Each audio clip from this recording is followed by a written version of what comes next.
자, 우리 지난주 디모데전서 말씀을 통해서 교회 일꾼의 우선순위에 대해 살펴보았습니다. 교회 일꾼의 최우선의 임무는 다른 것이 아닙니다.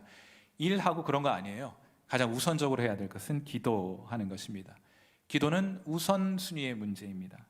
다른 것 다 하고 나서 시간 나면 기도하는 것이 아니고 가장 우선적으로 기도하고 다른 일을 감당하면 감당할 수 없을 것 같은 그 일 우리가 능히 감당해낼 수 있습니다. 하나님의 능력을 기도를 통해 공급받기 때문이고 하나님의 지혜를 그 기도를 통해 얻게 되기 때문이에요. 아울러 교회의 일꾼은 우리의 기도가 필요한 모든 사람들을 위해서 중보 기도하며 다투지 않고 기도합니다. 다툴 시간에 기도합니다. 그것이 교회의 일꾼이었어요. 오늘은 교회 내 남녀 성도들의 역할에 대해서 조금 더 세밀하게 살펴보려고 합니다. 오늘 설교 첫 번째 요점은 이것인데, 오늘 교회 성도, 모든 성도는 기도해야 합니다. 특별히 우리 남자 성도들 기도하셔야 합니다. 우리 오늘은 좀 파트를 나누어서 성경을 좀 읽어보도록 할게요. 디모데전서 2장 8절, 우리 교회 본인 스스로 남자의 정체성을 가지고 계신 분께서 디모데전서 2장 8절을 읽어주시길 바랍니다. 시작. 그러므로 각처에서 남자들이 분노와 다툼이 없이 거룩한 손을 들어 기도하기를 원하노라. 아멘. 우리 지난주에 말씀드렸던 것처럼 분노하고 다투기 위해서는 많은 에너지가 필요해요. 여러분, 일단 분노하고 다투게 되면 그 외에 다른 일은 잘 하기가 쉽지 않습니다. 그것에만 집중하게 돼요. 그래서 잠도 사라지게 되고 밥맛도 없어지게 됩니다. 오직 그것에만 골몰하기 때문이에요. 그러니 분노와 다툼은 기도 생활에 큰 장애가 되는 것입니다. 기도 생활뿐만 아니라 예배 생활, 신앙 생활 전반에 막대한 장애를 초래하게 돼요. 그래서 예수님께서도 마태복음 5장 23절과 24절에서 이렇게 말씀하셨는데, 혹시 여러분 오늘 아침에 오시다가 부싸움하고 오신 분들 혹시 계시다면, 또 혹은 한 주간 지내면서 어떤 누군가의 관계가 깨어지고 또 어긋나 있는 분들이 계시거든. 오늘 이 말씀 듣고 그 관계를 원상 회복하기 위해 결단하는 여러분 되시기를 바랍니다. 마태복음 5장 23절, 24절 함께 읽습니다. 시작. 그러므로 예물을 제단에 드리려다가 거기서 내 형제에게 원망 들을 만한 일이 있는 것이 생각나거든 예물을 제단 앞에 두고 먼저 가서 형제와 화목하고 그 후에 와서 예물을 드리라. 아멘. 기도 안 받으시겠다는 거예요. 예배 받지 않으시겠다는 거예요. 형제와 자매와 원만한 관계 회복하지 않으면은 네 기도, 네 예배 받지 않겠다. 왜냐하면 다툼에 연루되어 있는 마음은 전심으로 하나님께 예배할 수 없고 기도 드릴 수 없기 때문이에요. 하나님은 전심의 마음을 받으시는 하나님인 줄 믿습니다.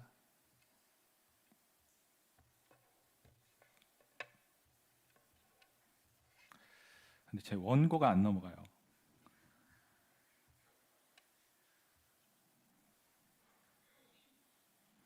세상에 이런 일이 다 있네요. 어디까지 했어요? 원망하지 말아요. 분노 이런 거 할 거 아니고 어쩔 수 없는 거 제가 할 수 있는 일 아니니까 분노하지 않겠습니다. 삼성과 더불어 다투지 않겠습니다. 자, 보통 남자들은 자기 힘과 능력을 과시하고 자랑하려는 경향이 있습니다. 그러니까 남자들이 자주 다툼에 연루가 되는 것이에요. 어느 젊은 변호사가 개업을 했는데 사흘이 지나도록 한 사람도 찾아오는 사람이 없습니다. 그러다 나흘째 되던 날 오후에 드디어 어떤 사람이 사무실에 노크를 합니다. 변호사는 자신이 얼마나 유능하고 바쁜 사람인지를 과시하고 싶었습니다. 그래서 전화기를 들고 연기를 한 거예요. 그 사건 제가 맡고 싶지만은 지금 사건이 너무 많이 밀려 있어요. 죄송합니다. 바쁜 척한 거예요. 그리고는 사무실을 찾은 사람에게 말합니다. 죄송합니다. 일이 너무 바빴어요. 그런데 어떻게 오셨습니까? 그러자 그 사람이 한참을 망설이다가 이 변호사에게 대답합니다. 사실은 선생님이 신청하신 전화 놓아드리려고 왔는데요. 한 거예요. 여러분, 그런데 알고 보면 사람이 남자가 특별히 힘과 능력을 추구하는 것은 이상한 일이 아니에요. 왜냐하면 그들이 하나님의 형상을 따라 지음받았기 때문입니다. 하나님 닮고 싶어서 나타나는 현상이에요. 우리 하나님은 능력의 하나님이시기 때문입니다. 능하고 강한 하나님이시기 때문이에요. 그래서 사람은, 특별히 남자는 하나님의 강함과 능력을 닮고 싶고 소유하고 싶은 거예요. 그건 자연스러운 현상입니다. 그런데 사람들은 이 하나님의 참된 능력을 오해했습니다. 그래서 싸워서 상대를 굴복시키고 그 위에 군림하는 세속적인 능력을 구하게 된 것입니다. 그런 세속적인 힘을 구한 것이 문제이지 힘과 능력을 구하는 것에는 아무런 문제가 없는 것이에요. 예수님께서 겟세마네 동산에서 기도를 마치셨을 때 유대인들이 예수님을 잡기 위해서 칼과 뭉치를 들고 다가왔죠. 그때 베드로가 칼을 꺼내서 대제사장의 종이었던 말고의 귀를 잘라내버립니다. 힘으로, 칼로 그들을 제압하기 위함이고 그들을 대적하기 위함이었어요. 그때 예수님께서 그 칼을 도로 칼집에 집어넣으라고 말씀하시면서 이렇게 덧붙이십니다. 마태복음 26장 53절, 너는 내가 내 아버지께 구하여 지금 12군단 더 되는 천사를 보내시게 할 수 없는 줄로 아느냐. 그리고는 묵묵히 베드로의 칼, 그 칼집에 꽂게 하시고 12명이나 더 되는 천사, 천군 천사 호령하지 않으시고 묵묵히 십자가의 길을 걸으십니다. 사랑하는 성도 여러분, 세상의 힘은 12군단 더 되는 군사의 숫자에 달려있지만은 하나님의 능력은 지극히 약하고 무력해 보이는 십자가 위에 임하는 것이기 때문에 더 큰 능력 구하기 위하여 예수님은 십자가로 묵묵히 걸어가시게 되는 거예요. 사랑하는 성도 여러분, 주먹을 쥐고 다투어 상대를 이기려고 하는 것은 제일 질 낮은 사람이에요. 가정에 폭력을 행사하거나 자기보다 더 연약한 사람들을 향하여 무력을 행사하는 사람들은 매우 질 낮은 사람들이에요. 실력 있는 성도는 그렇게 하지 않습니다. 실력 있고 능력 있는 성도는 주먹을 이길 수 있는 방법을 선택합니다. 주먹을 이길 수 있는 방법이 무엇입니까? 보자기입니다. 주먹은 강합니다. 그러나 가위바위보에서 주먹은 절대로 보자기를 이길 수는 없는 거예요. 그러므로 실력 있는 성도, 능력 있는 성도는 꽉 쥐고 있는 주먹을 펴서 그 손을, 두 손을 모으게 됩니다. 전능하신 하나님께 기도하는 게, 그분의 능력을 의지하며 살아갑니다. 하나님 주시고 하나님 공급해 주시는 능력으로 오늘을 살아가겠다 하며 기도에 무릎을 꿇는 사람이야말로 정말 실력 있는 성도요, 능력 있는 성도인 줄 믿습니다. 저는 우리 사랑하는 설교의 성도 여러분, 특별히 남자 성도 여러분들께서 하나님 앞에 기도하는 능력 있는 성도 되시기를 주님의 이름으로 축원해 드립니다.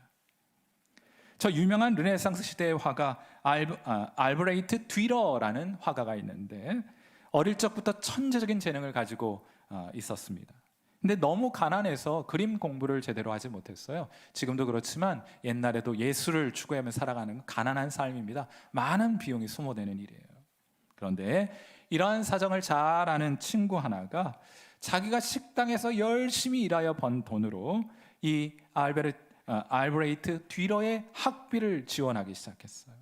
하루는 뒤러가 너무 고마운 마음에 이 친구가 일하고 있는 식당으로 찾아왔는데 우연히 이 친구가 골방에서 기도하는 소리를 듣게 됩니다. 그 친구는 하나님 앞에 이렇게 그 믿음의 골방에서 기도해요. 하나님, 저는 일을 하다 보니 손이 이미 굳어져서 그림을 그릴 수가 없습니다. 부디 제 대신 뒤러가 주님의 영광을 위해 아름다운 그림을 그리는 화가가 되게 해주십시오. 뒤러는 이 기도를 우연히 엿듣게 됩니다. 그리고 깊은 감명을 받게 됩니다. 그리고 그 영감을 살려서 그린 그림이 저 유명한, 여러분도 한 번쯤은 보셨을 저 기도하는 손이라는 작품이에요. 여러분, 이 손을 기억하십시오. 이 그림을 기억하십시오. 그리고 사랑하는 성일교회 성도 여러분, 특별히 남자 성도 여러분, 이 손이 여러분의 손 되시기를 주님의 이름으로 축원해 드립니다. 얼마나 고되게 일했는지 이 새끼 손가락 하나가 제대로 접히지 않을 정도, 이제 더 이상 예술을 할 수 없는 상황 가운데에서도 더 강한 사람으로, 더 능력 있는 성도로 살아가기 위해 그는 기도하지 않았습니까? 이 기도가 여러분의 기도 되시기를 바라고, 우리 성일교회 성도, 특별히 남성 여러분들, 강한 성도, 능력 있는 성도 되시기를 주님의 이름으로 축원해 드립니다. 아멘. 오늘 설교의 두 번째 요점은 이것인데, 우리 모든 성도는 선을 행해야 합니다. 특별히 우리 여자 성도분들 선행에 더 전념하시는 여러분 되시기를 바랍니다. 남자들은 힘과 능력을 추구하는 경향이 있다면 여자들은 무엇을 추구하는 경향이 있습니까? 아름다움을 추구하려는 경향이 있어요. 여러분, 그런데 이 또한 자연스럽고 당연한 것입니다. 왜냐하면 하나님은 지극히 아름다운 분이시기 때문에요. 저는 여러분이 기도의 자리에서 하나님을 만나 그 하나님의 아름다우심과 탁월하심을 직접 맛볼 수 있는 은혜가 있게 되기를 간절히 바랍니다. 하나님은 아름다운 분이세요. 그 아름다운 분께서 그 본성의 아름다움을 따라 이 세상을 창조하셨고 사람을 지으셨습니다. 그래서 사람은 태생적으로 예술적인 거예요. 아름다움을 추구하는 존재로 지음받게 된 것입니다. 그래서 아름다움을 추구하는 것은 아무런 문제가 되지 않아요. 다만 세상 사람들이 아름다움을 너무나 손쉽게 얻고자 해서 외모에서만 그 아름다움을 찾으려고 하니까 그것이 문제가 되는 것입니다. 대한민국 여성에는 4단계가 있다고 그래요. 대한민국 여성의 4단계. 첫 번째 단계는 소녀입니다. 두 번째 단계는 좀 나이 들면 아가씨 이렇게 부르고, 좀 더 나이 들면 아줌마 이렇게 하고, 그 이후로는 다 통일되어 있습니다. 보톡스 아줌마. 여러분, 외모 지상주의 대한민국의 현실을 풍자하는 유머가 아닌가 하고 생각하여 씁쓸한 마음까지 들게 됩니다. 자, 그런데 그거는 이 아름다움, 외적인 아름다움에만 골몰하는 것은 비단 대한민국, 21세기 대한민국에서만 발견될 수 있는 현상은 아니고 사도 바울 시대에도 그것은 마찬가지였습니다. 물론 보톡스는 없었어요. 대신 어떤 것들을 추구했는지 한번 살펴보시죠. 디모데전서 2장 9절 말씀, 여성분들 같이 한번 읽어주시기 바랍니다. 자, 같이 읽어요. 시작. 또 이와 잠깐, 전 남자이긴 하지만은 우리 인도상 예외적으로 좀 취급해 주시기를 바랍니다. 같이 읽어요. 여자분들 시작. 또 이와 같이 여자들도 단정하게 옷을 입으며 소박함과 정절로서 자기를 단장하고 따은 머리와 금이나 진주나 값진 옷으로 하지 말고, 여기 하지 말라는 것은 이런 사람들이 교회 안에 있다는 것입니다. 따은 머리와 금이나 진주나 값진 옷으로 자신의 아름다움을 추구해가는 사람들이 교회에도 있다는 말이에요. 그렇게 하지 말라는 겁니다. 세상 사람들이 그렇게 하는 것은 어찌 뭐라고 말할 수가 없습니다. 하지만 예수 믿는 사람들이 그러면 안 되는 거예요. 왜입니까? 우리 하나님은 사람의 외모가 아니라 무엇을 보시는 하나님이에요? 마음의 중심을 보시는 하나님입니다. 그러므로 우리가 하나님 앞에 아름다운 인생을 살아가자면 외모의 아름다움을 가꾸는 것으로는 충분하지 않아요. 하나님은 마음의 중심을 보시는 하나님이시기 때문입니다. 내면의 아름다움을 주목해 보시기 때문이에요. 그러므로 사랑하는 성일교회 우리 여자 성도 여러분, 여러분의 내면의 아름다움을 가꾸어 가시는, 그것에 더 많은 관심을 기울이시는 저와 여러분 되시기를 주님의 이름으로 축원해 드립니다. 저는 빼고 여자분들이라고 했으니까. 그렇죠? 한 번은 페르시아 왕 아하수에로가 왕명을 내리게 됩니다. 페르시아의 황제가 왕명을 내려요. 에스더서 1장 11절.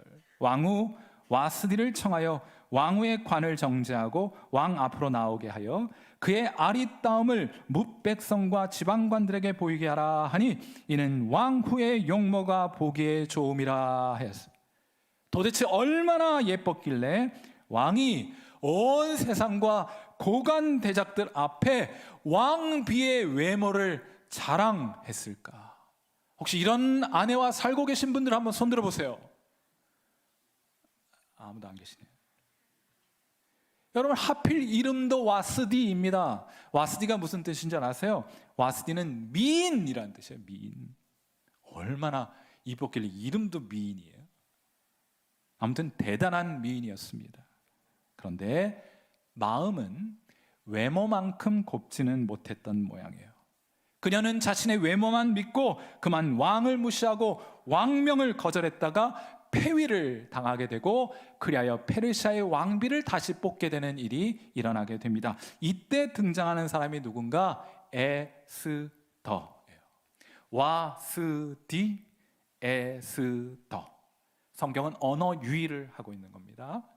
와스디는 외면의 아름다움을 추구하는 미인을 의미하는 것이고, 에스더는 그 안에서부터 빛을 발산하는 별이라는 뜻이에요. 이 성경을 읽는 성도들에게 묻습니다. 너희는 어떤 것이 아름다운 여인이라고 말하겠느냐? 하나님은 어떤 사람을 아름답다고 말하는 것이냐? 이 성경이 우리에게 가르쳐주는 바는 그거예요. 와스디냐 에스더냐 하는 거예요. 자, 그런데 왕비 선발대의 풍경이 참 흥미롭습니다. 다른 여인들은 모두 자신의 외모를 가꾸는데 여념이 없습니다. 할 수만 있다면 온갖 아름다운 장신구와 보석으로 자기 자신을 치장하고 싶었어요. 하나 더 치장하기 위해 애쓰고 노력합니다. 그런데 에스더가 좀 달라요. 에스더 2장 15절 말씀 보십시오. 에스더가 차례대로 왕에게 나아갈 때 궁녀를 주관하는 넷이 헤게가 정한 것 외에는, 가장 필수적인 복장 외에는 다른 것을 구하지 아니하였으나, 외모를 보석과 다른 비싼 옷으로 치장하진 아니하였으나 어떤 결과를 가져옵니까? 모든 보는 자에게 무엇을 받더라? 사랑을 받더라. 사람의 마음을 얻고 모든 사람에게 사랑을 받는 아름다움이 있습니다. 천박한 아름다움이 아니라 참된 아름다움이 있어요.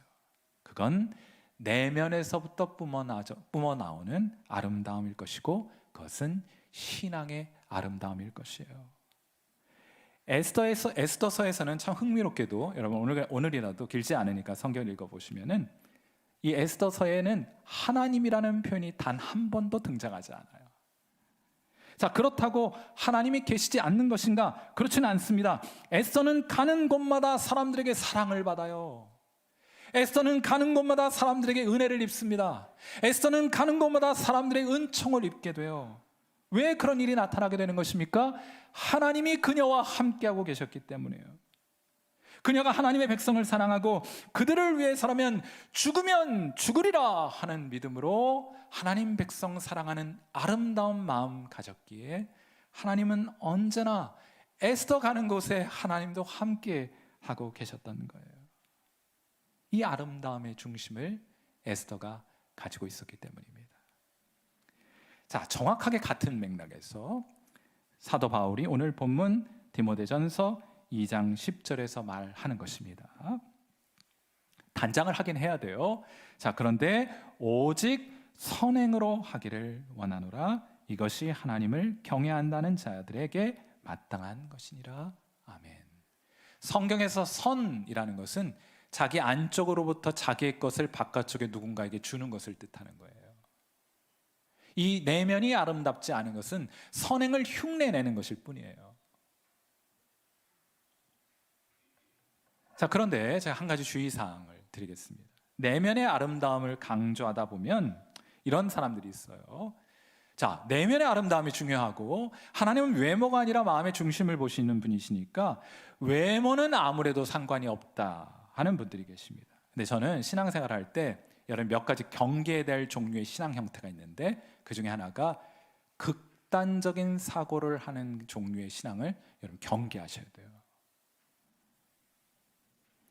외국 항공사에서는요, 그 비행기 승무원들 있잖아요. 그 승무원들을 뽑을 때 키를 고려해서 뽑습니다.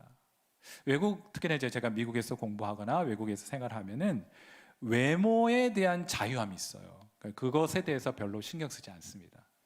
한 개인이 한 개인으로 이 땅을 살아갈 수 있도록 굉장히 존중해줘요. 장애를 입고 살아가는 사람들이 사회적 시선으로부터 정말 자유합니다. 저는 그것이 선진국이라고 생각해요. 여전히 우리나라가 경제적으로 매우 앞선 나라가 되었음에도 불구하고 다른 사람과 차이를 가지고 있는 외모를 가진 사람들을 향한 불편한 시선은, 이건 빨리 극복되지 않으면 우리나라는 경제적인 소득과 경제적인 수준은 올라갔어도 절대로 선진국 반열에는 올라가지 못할 것입니다. 참 자유해요. 그런데 승무원 뽑을 때는 키를 고려합니다. 키 큰 사람을 뽑는다는 말이 아니에요. 승무원이라면 최소한 탑승객들을 도와서 선반 위에 짐을 올려 넣을 수 있을 정도만큼의 키는 되어야 하잖아요. 너무 작아서 이 승객들을 도와서 짐을 선반 위에 올려놓을 수 없을 정도의 키가 된다면은 승무원이 해야 할 일을 할 수 없는 것이기 때문에 키를 고려해서 뽑는다는 말이에요. 여러분, 그건 성도도 마찬가지입니다. 비싸고 화려한 옷이나 화장품, 보석, 장식 이런 거일 필요는 없습니다. 그렇게 아름다움을 추구하지 않으셔도 괜찮아요. 하지만 다른 사람들의 눈과 귀와 코에 거슬리는 복장은 그건 좀 곤란하지 않겠어요? 그래서 사도 바울은 성도는 단정해야 한다고 말하는 거예요. 단정하다는 것은 최소한 다른 사람에게 불편을 끼치지 않는다는 뜻입니다. 그러므로 외모도 단정하고 또한 내면 모두도 아름답고 매력적이어서 사람들에게 사랑받고 하나님께도 사랑받는 우리 귀한 성일교회 성도 여러분 되시기를 주님의 이름으로 축원해 드립니다. 아멘이십니까? 옆에 계신 분께 한번 인사 한번 해보세요. 집사님 어쩜 그렇게 외모와 내면 다 아름다우세요? 그렇게 말했는데 웃고 계시면 어떡해요? 그게 무슨 의미겠어요? 사랑하는 성도 여러분, 기도하셔야 합니다. 선을 행하셔야 합니다. 단정하게 살아가실 수 있어야 할 것이에요. 자, 오늘 설교의 마지막 요점은 이것인데, 성도는 마음껏 주님을 섬겨야 할 것입니다. 자, 이제 제가 좀 어려운 주제를 여러분과 나누고자 하는데, 저는 이런 것들이 너무 즐거운데 여러분들마저 즐거울지는 저는 잘 모르겠어요. 디모데전서 2장 12절, 오늘 오늘 본문 말씀 읽으실 때 남자분들이 이 구절 앞에서 매우 흐뭇해 하시는 것을 제가 몇 분을 발견했어요. 오늘 집에 가서 아내에게 사용해 보리라, 뭐 이런 마음이셨을 것 같은데, 자, 우리 디모데전서 2장 12절 말씀 같이 온 성도 같이 읽습니다. 시작. 여자가 가르치는 것과 남자를 주관하는 것을 허락하지 아니하노니 오직 조용할지니라. 아멘. 아멘 하셨잖아요.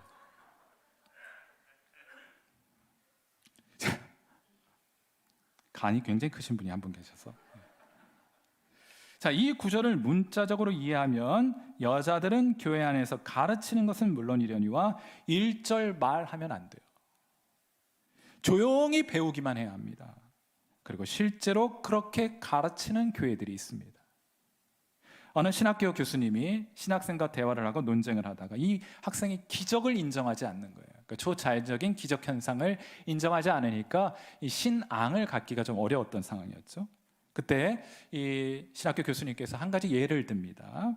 말을 못하는 장애를 가졌다고 가정을 하고 만일 자네의 아내가 갑자기 말을 할 수 있게 되었다면 자네는 그것을 기적으로 인정할 수 있겠는가? 그랬더니 신학생이 하는 말, 아니요 교수님, 만일 제 아내가 어느 날 갑자기 말을 하지 않게 된다면 저는 그것을 기적으로 인정할 수 있겠습니다 하고 말하더래요. 교회에서, 잘 들으세요, 교회에서 여자분들이 말을 하지 않는 것은 일단은 불가능합니다. 성경은 불가능한 것을 우리에게 요구하거나 요청하지 않아요. 저는 만일 그런 교회가 있다면 그런 교회는 무서워서 가기 싫을 것 같습니다.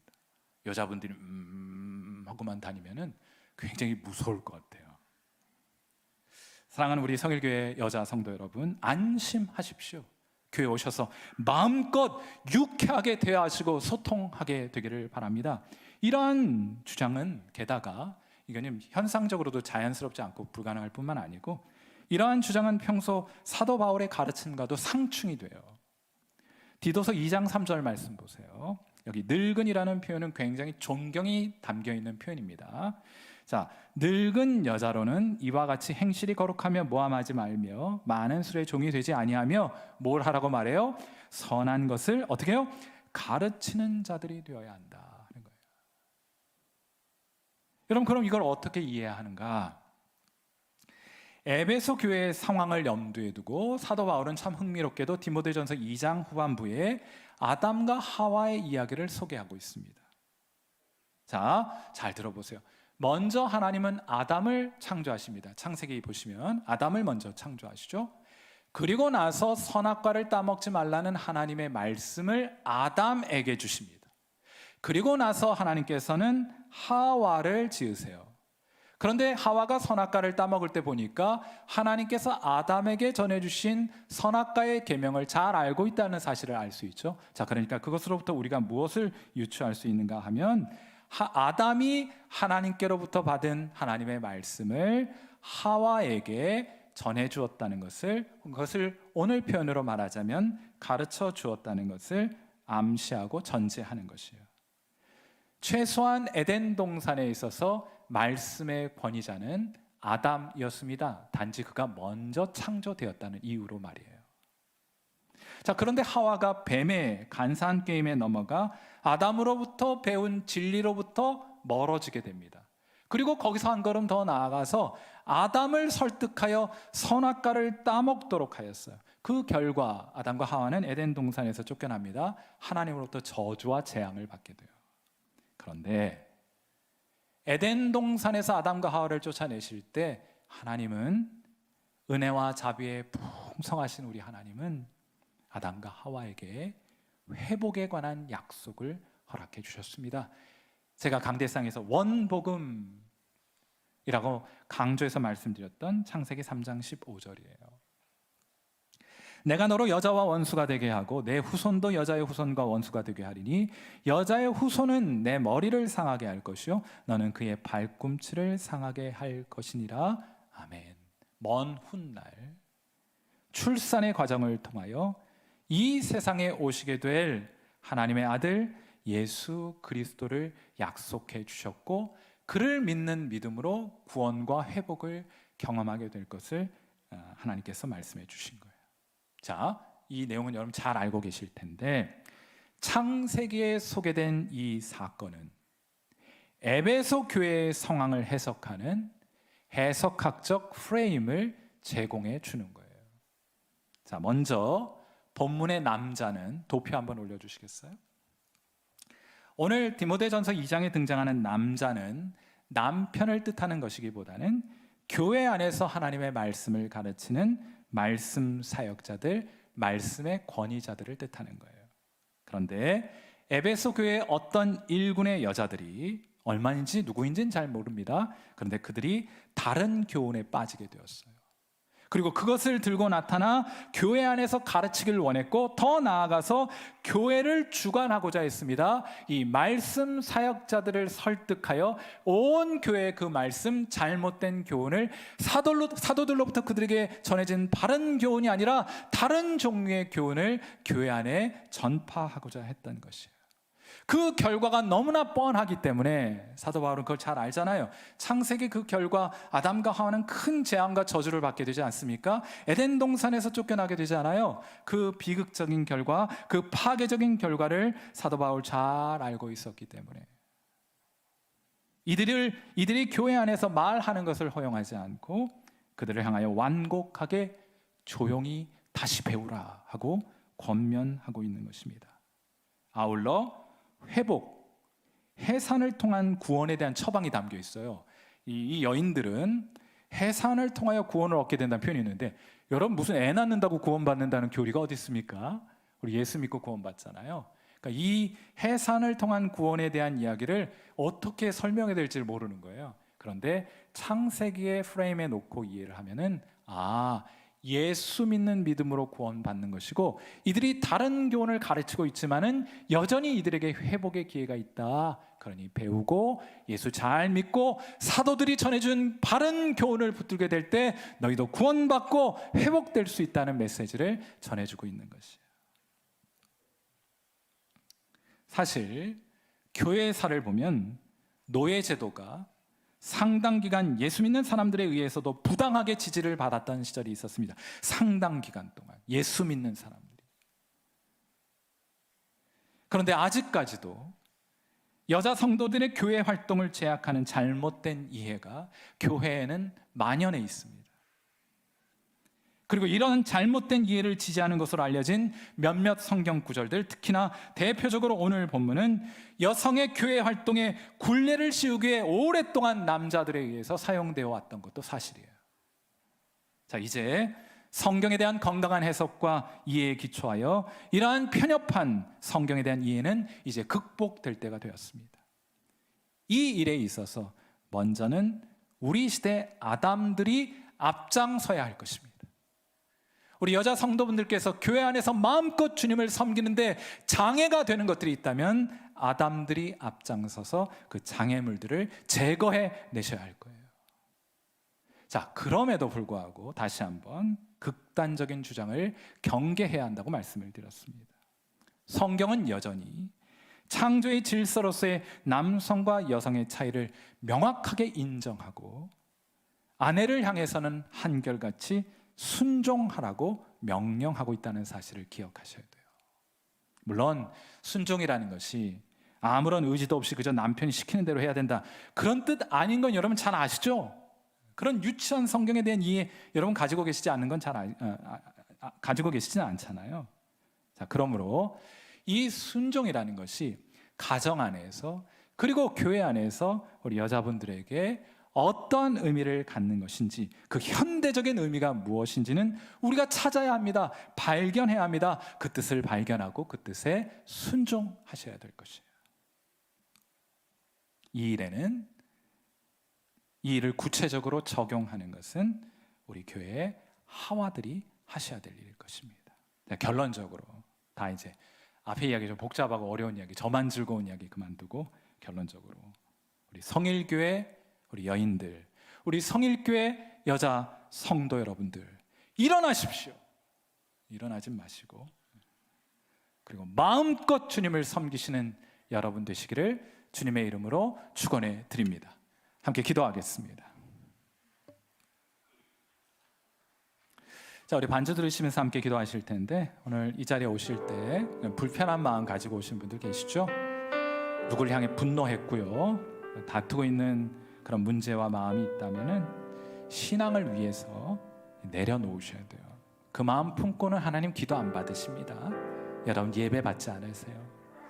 먼저 그 문제 해결하고 오라고 하십니다. 진짜 해결하고 오셔야 돼요. 하나님께 용기 내고 결단 내어서 불편한 관계를 회복하기 위해 여러분이 먼저 믿음의 발걸음을 내딛고 화해의 손을 내미는 그런 귀한 믿음의 선택이 여러분에 있게 되기를 바라고, 하나님의 말씀에 순종할 때 여러분이 베푸시는 하나님의 귀한 기도의 응답, 예배의 축복이 임하게 될 것입니다. 두 번째로, 단정한 외모 중요합니다.